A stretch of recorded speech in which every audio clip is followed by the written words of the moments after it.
Great. So welcome. Welcome, Teresa, Douglas, and Tamara. My name is Brooke Schiller, and welcome to Leading Without Limits, my webinar topic for today. And as I mentioned, if you could just pop your name, where you live, and what you do into the chat, and I will keep my eyes on that.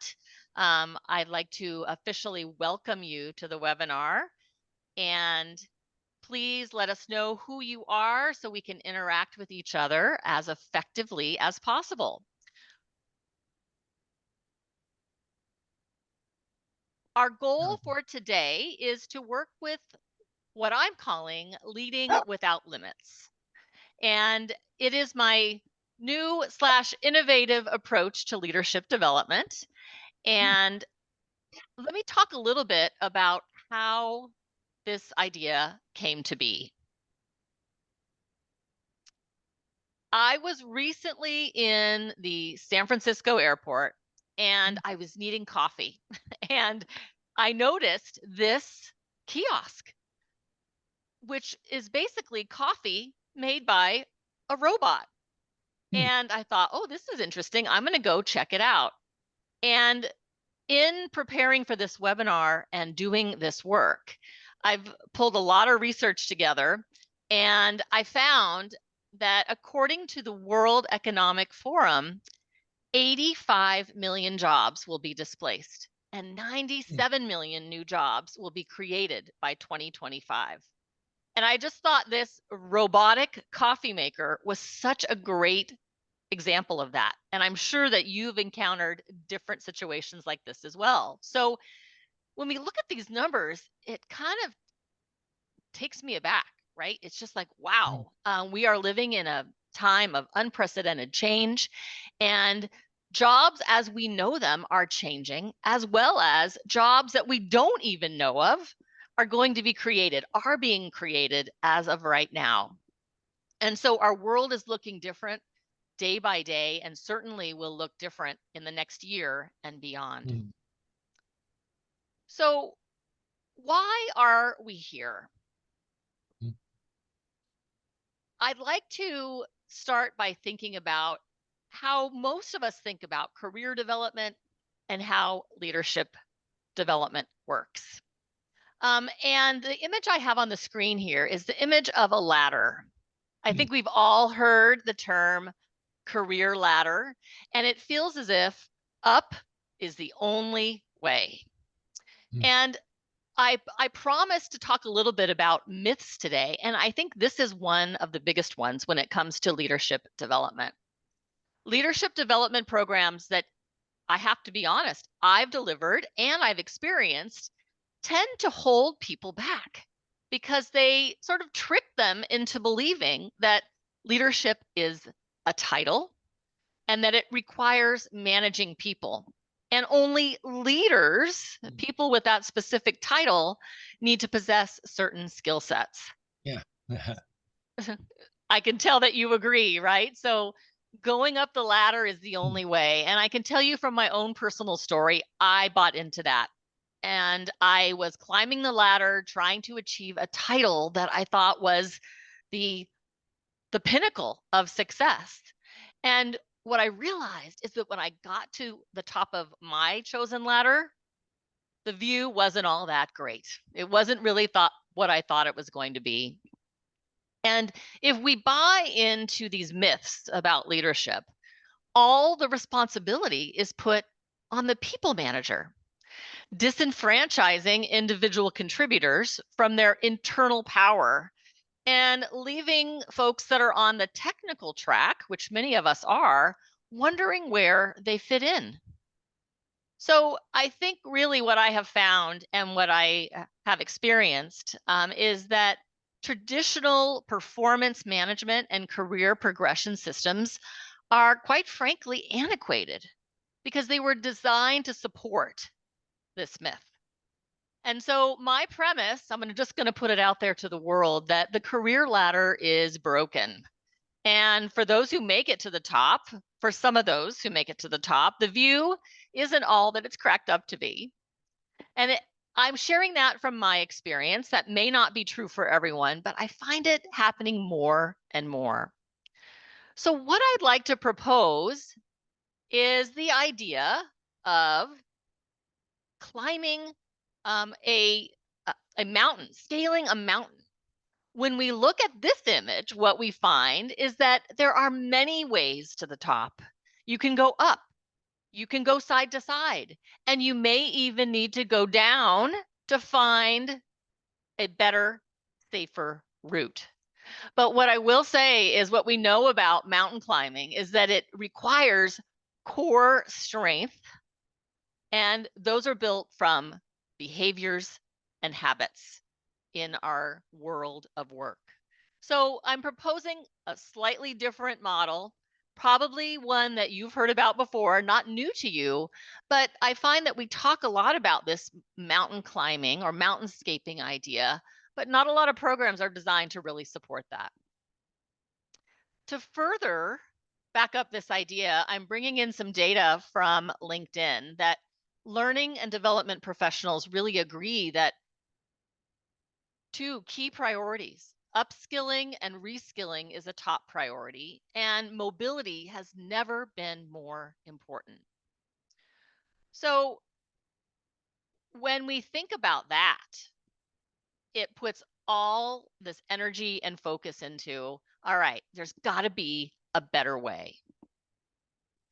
So let me ask you, let me pause talking and just ask you, what's your biggest challenge when it comes to leadership development, either as a participant or as someone who creates leadership content?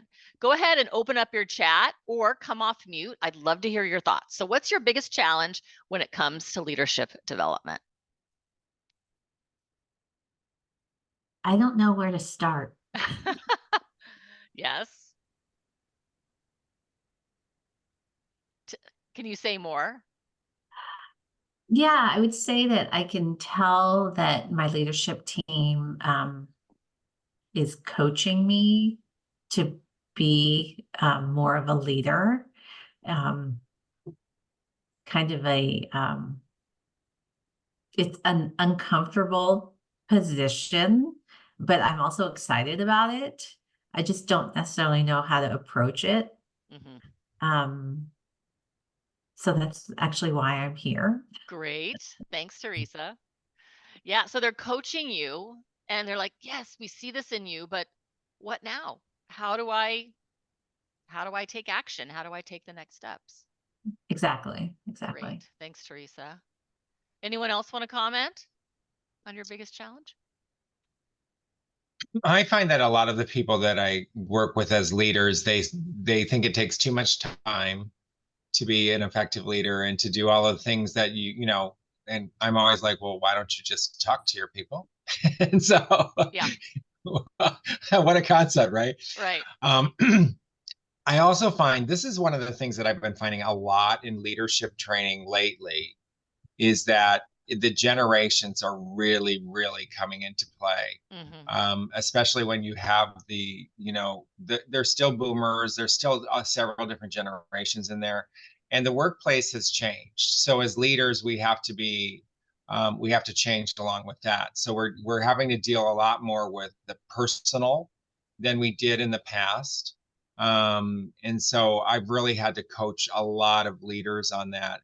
And they come in and they say, well, these people don't want to work. I said, well, that's not true. Yeah. So Yeah. they just want to be treated like a whole human being now. Because, back in the day, it would be like you just leave all the personal stuff in the parking lot and so move forward. The other piece is that exactly what you talked about. I also find that at the line level or at the lower levels of the organization where people don't necessarily have to move up. They can move sideways. Right. Or they may want to stay in the position they're at. Exactly. And there's nothing wrong with that. So that's what I find as well. So yeah. I talked a lot. Sorry. You're speaking my language. No apologies. You're speaking my language. Absolutely. And Doug, best of luck in your move that's about to happen. We want to acknowledge that. For me, I believe that no matter where the company is going or what they've done, people are numb to change. And one of the terms that we've used is camouflage change. They just hope to watch that sucker pass them by because they've, blend into the wall. And so the idea of how you lead change and how you survive transformational change, and the delta between the executives say X and the first line manager, has a nanosecond to incorporate, to consider, to integrate, and then convey confidence in them. And most companies and organizations I work with are all missing how do we engage differently and how do we re-engage the human themselves. Yeah. Yes, Tamara, such a great point. And you're all really speaking my language. I was telling Tamara before we started that I was at the Transform conference down in Las Vegas earlier this week. And everything that you have just said was the top of people's minds.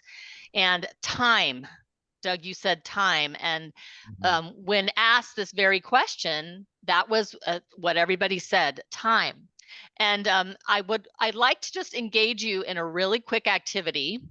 And I'd like you to just take your hands, take 2 fingers and attempt to have each finger go in a circle in a different direction. So I'm trying it here. How does that feel?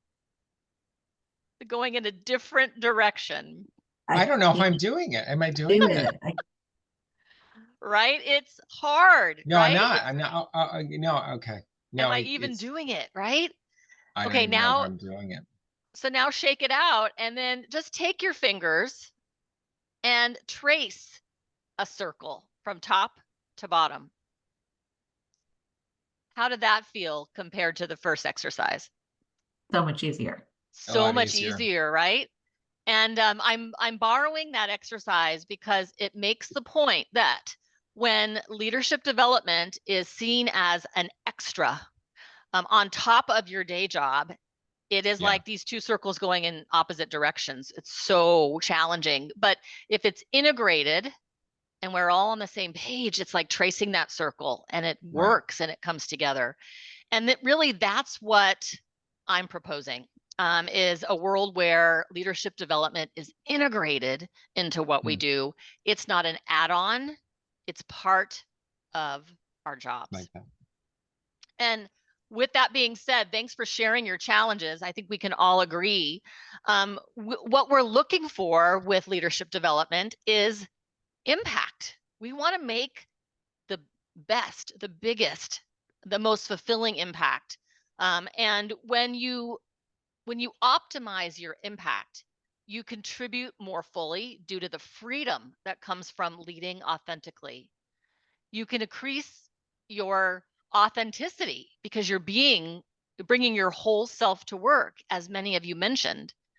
You're increasing your agility by upskilling, which we know is important from the LinkedIn data for current or known needs and for the future. And when we experience growth, organizations experience growth. It may be in the form of sales, organizational efficiencies, less regrettable turnover, higher attraction and retention, all those things that we want. So when we think about leadership development, it should be delivering these things. And these are what my clients who have started working with the Leading Without Limits curriculum have told me they're starting to feel. So what we're going to cover today, some of these we've already started covering, is the 2 biggest myths around leadership, and that is up is the only way and that leadership is a title. The 7 skills that leaders at all levels need to demonstrate. And we're going to talk a little bit about habits, the habits today that will support your leadership vision for the future. As I mentioned, my name is Brooke Schiller. I'm a facilitator, keynote speaker, coach, consultant, and thought partner. And as you can tell, I believe that leadership is not about titles. Leadership is a skill that can be developed at any level, at any stage in your career.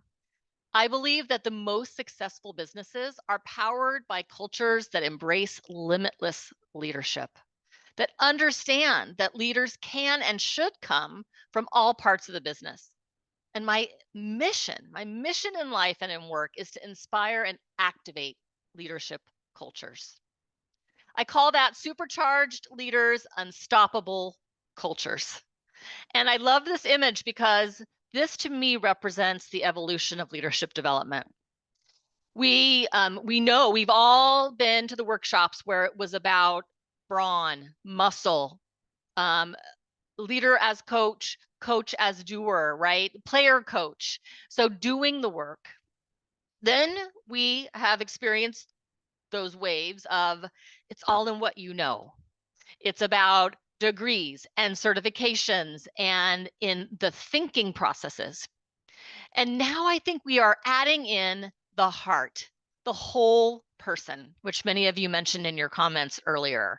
So this is not to say that one is any better than any other. It takes all. It takes the brawn, it takes the brain, and it takes the heart. And connecting those things gives you the best results when it comes to leadership development. So by unlocking the full potential of each person on your team, whether that's a team that you lead or you're on, my goal is to help transform your company culture. I work with people to develop indispensable leadership skills that make a difference and guiding people on their journey to be the best possible leaders that they can be. So I invite you to stay until the end of our session today. I know you all have busy schedules, but stay to the end because I'm going to offer you a complimentary coaching session on the skill of your choice. So just hang in there and stay to the end and we can talk about next steps. So there are 3 skills I want to share with you today that are part of the kickoff of my Leading Without Limits curriculum. How many of you can just give me a thumbs up or a show of hands, have heard of the term or the tool called Ikigai? Doug, I saw a smile on your face. I thought it might be a knowing smile, but I'm seeing that maybe not. Okay, Tamara says yes. Okay, so Ikigai, the concept of Ikigai is said to have evolved from the basic health and wellness principles of traditional Japanese medicine. The medical tradition holds that physical well-being is affected by one's mental or emotional health and sense of purpose in life. And it was founded by Japanese psychologist Michiko Kumano in 2017. He says that Ikigai is a state of well-being that arises from devotion to activities one enjoys, which also brings a sense of fulfillment. Now, Ikigai can certainly be about your personal purpose and fulfillment, but I include it in my work around leadership to talk about fulfillment regardless of whether it's personal or professional, work and life. Those things are together. I recently heard someone say, I talk about work-life blend, not work-life balance. And again, I'm going to borrow that expression because I think it's so true. So Ikigai consists of 4 spheres. You are great at it, you are paid for it, you love it, and the world needs it. And when that happens, we can call these 4 different things. So the convergence of you love it and you're great at it, we call that a passion. The convergence of you love it and the world needs it, we call that a mission. Convergence of the world needs it and you're paid for it, we refer to that as vocation. And if you're paid for it and you're great at it, we call that your profession. And I build this in to the beginning of every workshop I do because I want people to start filling in these boxes, thinking about what they love, what they're great at, what they're paid for, and what the world needs. And in doing this, they can determine Can I fill in all these gaps? Is there convergence in these 4 areas in my life? And if not, what do I need to do to solve for that? So by going through and asking yourself these deep questions, you'll be able to see, where does my personal passion, my skill overlay with what my organization needs? How can I bring my full self to work and be the best version of myself and contribute in a way that brings meaningful impact? So what I'd like you to think about is, what's your why? When you're thinking about your ikigai for pursuing leadership development, what's your why? And you can either type that into the chat or come off mute.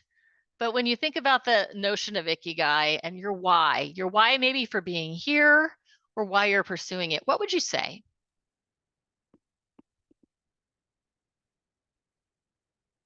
I would say for me, certainly financial. Sure. To be complete candor, but also because you feel of service and you're making a difference. So, some of my fields overlap, Yep. because when I'm done with a client, I am so gloriously happy to see what's happening and all. I know that I'm of service in their world too. Yes. Thanks, Tamara. Anyone else want to comment? And if not, that's okay too. You can absorb it in here. And I love it if you could write down what you think your why is wherever you're taking notes today. I want to come back to something that Doug said about the old way of, leaving your personal life at the door. No longer is that true. There is a blending, and that's been going on for quite some time. That's not new today, but thinking about that work-life blend. And it's not too much to ask, what is my why for being here? There can be an overlap, and I dare say would argue that there should be. So what I'd like to do is I'm going to move us on, but think about your why. And thanks for sharing, and write that down wherever you're taking notes today, because that's going to guide you in not only participating in leadership development, but also creating leadership development opportunities for others. The second skill that I incorporate into my Leading Without Limits curriculum is your leadership playlist. And I call this a playlist because just like you would do on your streaming music platform of choice, is you curate a unique set of songs, if you will, to create the mood you want to create or the vibe. Your leadership playlist is no different. So what we do in the curriculum is we start at the core of values. What do you value? And I'm sure many of you have taken values assessments. You might know your top values. If you do, I welcome you to type those into the chat. If not, you can ponder this. But we start with values, where we'll do a values assessment so that we can say, what really matters to me? And how do I connect that to what I'm doing at work? The stronger the connection, the more meaningful it will be. And then from there, once we have values, we start talking about mindset. So how do I think about leadership? How do I think about my skills? We look at, do you have any limiting beliefs? And how are those getting in your way? How do we conquer them? Then we weave in the skill set. So you're thinking in that zone. What are the skills you need to start acting in that zone? Then we talk about behaviors. So what are the things that you do, behaviors day in and day out, that contribute to the leader you want to be in the world? And how consistent are those? How do we create or turn those behaviors into habits? The things that just come naturally. So the difference between behaviors and habits is behaviors can be sort of willy-nilly. You're doing them in the moment, and you have to think about it. They're more conscious. A habit is when They're just ingrained and you can do them without thinking. So we build from values to mindset, skill set, and behaviors and turn those into habits so that participants, you included, can think about ways that you can be the best version of yourself and you are living your leadership playlist. I'm seeing some great values here in the chat: joy, integrity, freedom, honesty, responsibility, joyous, accountability, grounded in metrics. So just think about a world where you could bring that to your work. You should be. But we look at why are we not, and how do we create habits to bring the best version of yourself forth. And you can go ahead and type into the chat, but for the sake of time, I'm just going to jump in and answer this question. Which of the elements of the leadership playlist is the hardest? And I usually get a lot of answers here, but in my experience, it tends to be the habits, right? How do we take those behaviors and turn them into habits? And that takes focus and drive and concerted effort and energy. So let's talk a little bit about skill set. So in coming up with the Leading Without Limits curriculum, I've been sort of a detective over my 25 years in front of groups in the classroom, hearing what comes up for them in terms of key skills. I also, as you have done as well, looked at what's coming out after the pandemic. What did we learn from the pandemic? And interestingly enough, 7 skills rose to the top. Now, I am not a data scientist, but these skills rose to the top again and again, not only in my own research, but what I was hearing out there in the world. And the skills are as follows, and these are not in any particular order. They're just the order I'm going to take them in. So self-awareness, resilience, curiosity, nuanced thinking. This is my term.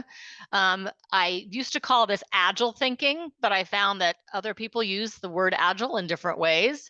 So really thinking about how do we think more creatively. Inspiration and motivation, and I do believe those go together. Initiative and accountability, and dialogue. So I've given you not only the 7 skills here, but the desired outcome, what you'll be able to do as a result of completing each one of the modules. And I'm going to go ahead and I'm going to launch a poll really quickly here. And I would just like you to tell me, and this is multiple choice, and I think it should be launched, which of these skills do you see as a priority for your organization right now, or for yourself? So go ahead and you can choose as many or as few as you would like. What would you like to learn? What's your priority, or what do you see in the organization that you support? Great.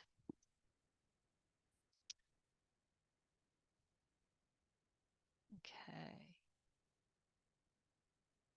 Great. It looks like you've all participated. So, all right, I'm going to go ahead and I'm going to end the poll and I'm going to share these results.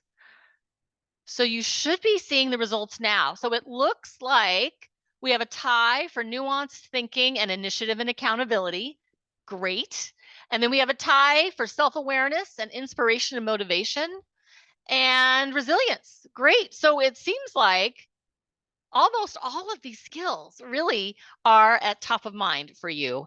And I believe curiosity is there too. It just didn't make it into our poll today, but look at that, right? We are all noticing the importance of these skills. So I'm going to go ahead and stop sharing these, but I want you to remember how you answered. Because as I mentioned, I'm going to offer each of you a complimentary coaching session on your skill of choice. And all 7 of these are included in our curriculum. And I understand that we are at time. So if you have to drop off, I understand. But if you're able to stay, I welcome that. And so I'm just going to remind you of how focusing on leadership development can help you bring greater impact. And here is just a testimonial from one of my clients who's been working with me for the last 2 years on Leading Without Limits. And I would invite you to imagine if you were able to supercharge your leadership, and I will say, create unstoppable cultures, either in your company or the company that you support. What benefit would that bring to your business? You can come off mute. Thanks, Doug. Sorry. I will send you the recording so you won't miss a thing. Imagine a world where you are being the best version of yourself, bring in your best leadership. What value, what benefit would that bring to your business? You can type it into the chat or just come off mute. It's just me. Great. Thanks, Teresa. I just feel like there'd just be so much more collaboration and partnership, Yeah. communication, Yeah.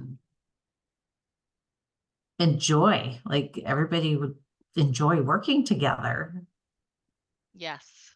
Now right? listen to what you just said. Collaboration, partnership, joy. I love that. I mean, just imagine a world where that wasn't a nice to have, that was actually happening. Yeah. So I like to have you think a little bit about, imagination, because it kind of gets us excited about the possibilities.